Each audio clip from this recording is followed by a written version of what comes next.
For the past 4 years, I've come to the understanding that there are times in life when we experience moments when, for whatever reason, we must reconsider who we are. Apart from our history, our story, our commitments and roles. And that reconsideration, it changes our worldview. It changes our identity. It changes how we see ourselves. On December 7th, 2023, one of those moments happened right here in America. On that day, an amazing preeminent Pew Research Center, they released a kind of culture bomb on America. And let's be clear, no one got hurt, but a whole bunch of people woke up, including folks like myself across the religious landscape. I've been hanging out in this landscape for the past 20 years. And I will say to you, in this space, we all saw this coming. Social scientists and thinkers for decades have been studying current trends among adult Americans, seeking to understand this percolating phenomenon in which Americans are disengaging from religion. It would seem that now we are no longer simply gazing at current trends. We are now beholding a kind of new seismic discontinuity. We are in a new world. The biggest religion in America is now no religion. We've passed a kind of spiritual Rubicon. America has taken a dramatic spiritual turn, and there's no going back. But there's a silver lining in the midst of all of this. Percolating beneath the surface is something so profound, so amazingly wonderful to consider.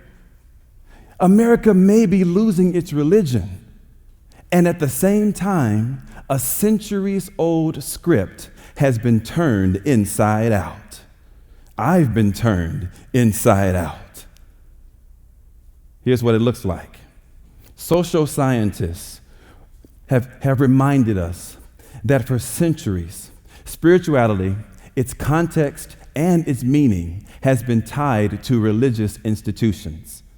We now understand that in this context, there is this kind of understanding that people are seeking something new and different. If I came to you tonight and said to you that I was creating a new kind of spiritual community, you might think that it's tied to church somehow, right?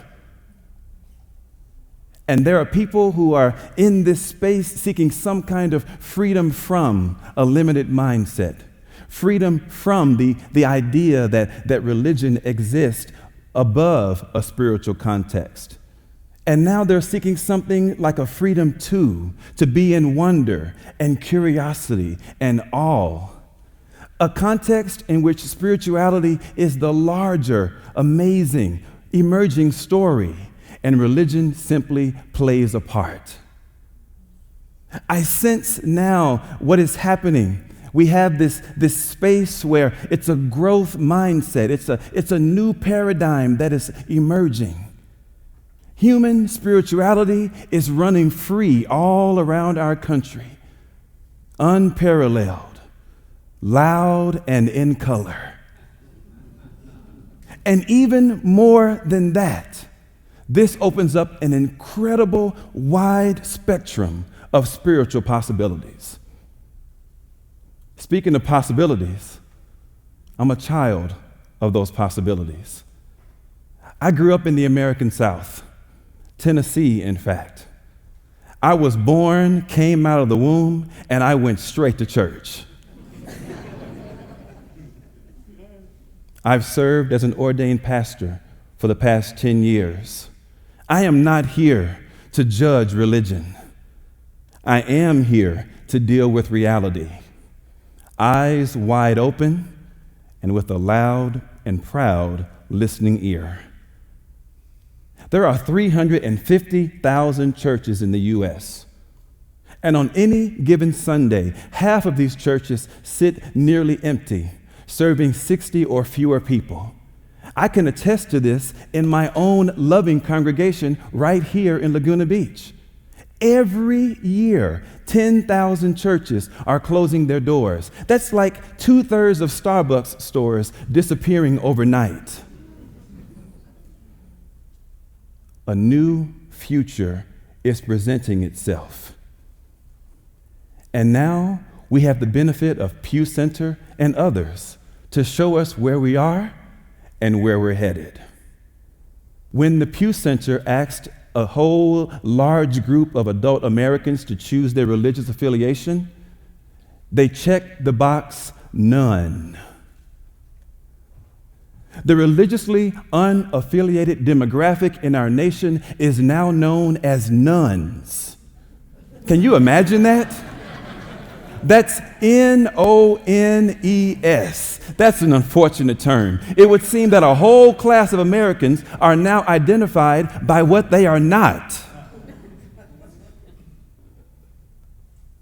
And these nuns, they are a large group. 73 million. And in just the last decade alone, their ranks have grown by over 50%. That's fascinating to me, and it's also invigorating. I realize now that these nuns, they outnumber Catholics and evangelical Protestants. That's interesting.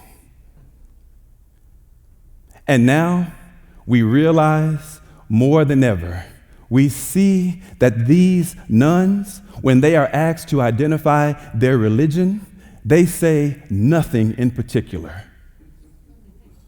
When you look behind the box, when you go into the numbers, we can see that these folks, they say that they're not sure about the categories. 63% of them don't even ascribe as atheists, or I don't believe in God, or agnostics. Maybe there is a God, I'm not sure. You see, for the nothing in particulars, these folks are ambivalent when it comes to the choices.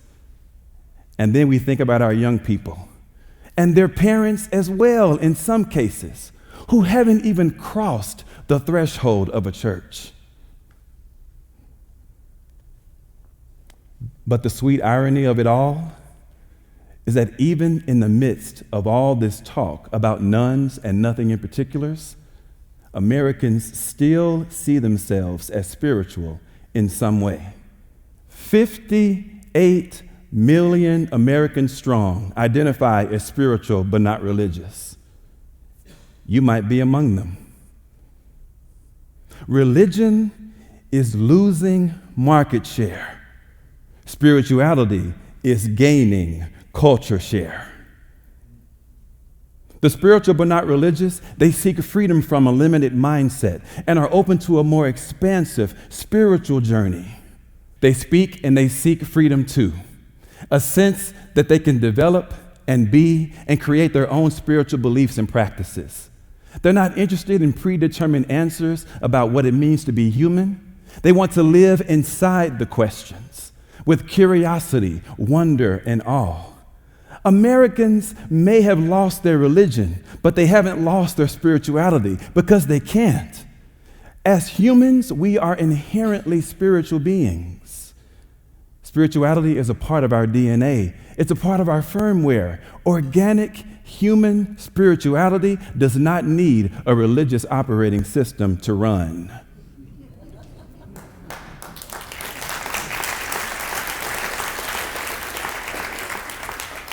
We're talking about spiritual freedom.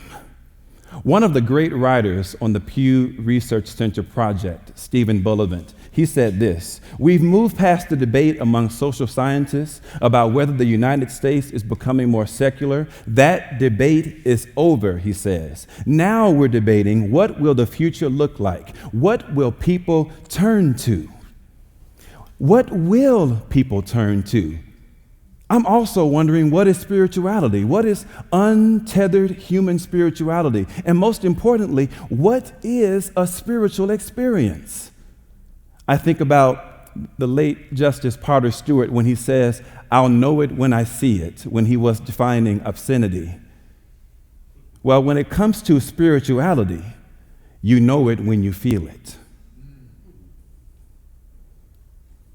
So how about this spiritual experience? When I'm having one, here's how I unpack it. Here's how it occurs to me. What if these are the guideposts for a spiritual experience? I feel and act as my true self. When I'm having a spiritual experience, I'm no longer thinking about myself, past or future. I'm simply present. I feel a part of something larger than myself. I feel connected and in community, oneness. I have moments of transcendence, moments that stay with me for the rest of my life.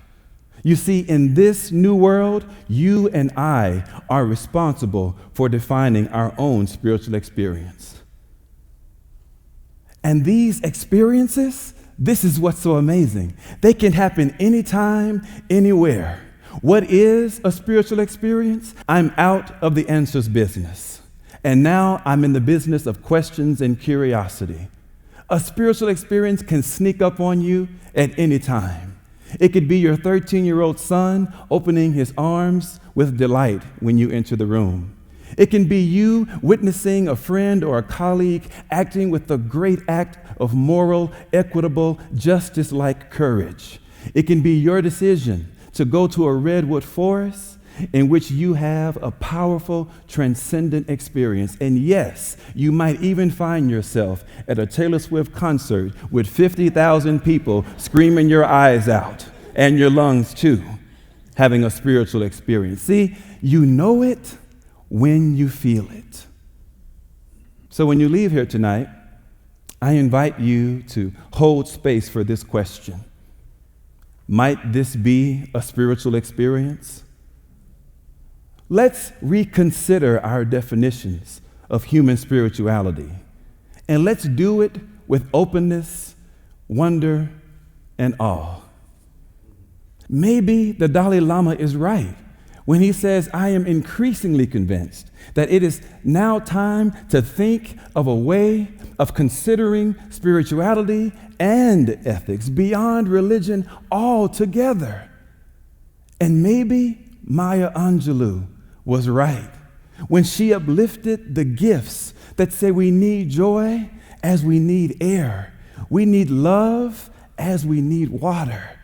We need each other as we need the earth. And maybe, just maybe, John Lennon was right when he wrote the song Imagine. And no religion too. You may say I'm a dreamer, but I'm not the only one. The door to spiritual freedom is open.